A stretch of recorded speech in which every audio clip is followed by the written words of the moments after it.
He laughed while signing the divorce papers until the judge said this.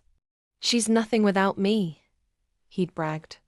A glorified housewife with a fancy signature. So imagine his smug little smirk as he signed the divorce papers, laughing like a man who thought he'd won. But oh, what a miscalculation. We met in college. He was brilliant, bold, the campus prince. The nerdy scholarship girl who carried a laptop older than the dinosaurs. He said I was lucky to be with him, and I believed it. Until I didn't. Years into our marriage, he quit his job to find himself while I worked too. Sometimes 3 shifts in research labs and biotech startups. He drained our savings. He cheated, repeatedly. When I confronted him, he chuckled, "Go ahead and leave. What do you even have without me?" That was the last day I let his words pierce me.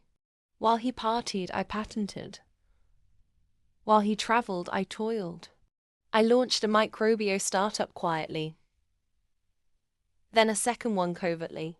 I built from the basement of our home with a handful of late-night ramen and an army of NDAs. He never noticed. He never asked. He filed for divorce first, citing emotional neglect. I didn't flinch. He walked into court that morning with that signature smirk and a new girlfriend on his arm, half his age and apparently better for his ego. Let him have the house, I told my lawyer. Let him have the dog. Heck, let him have the espresso machine too. She frowned. You sure? I nodded. All I want is for him to sit through the asset disclosure. And then came the moment. The judge cleared his throat and read. Based on disclosed financial records, Ms. Rowan-Keller's net worth stands at $128 million, with shares in 3 biotech companies, 2 of which are publicly traded. The room froze. He froze. The laughter? Gone. A girlfriend? Goner. His expression? Priceless. He looked at me like I was a stranger.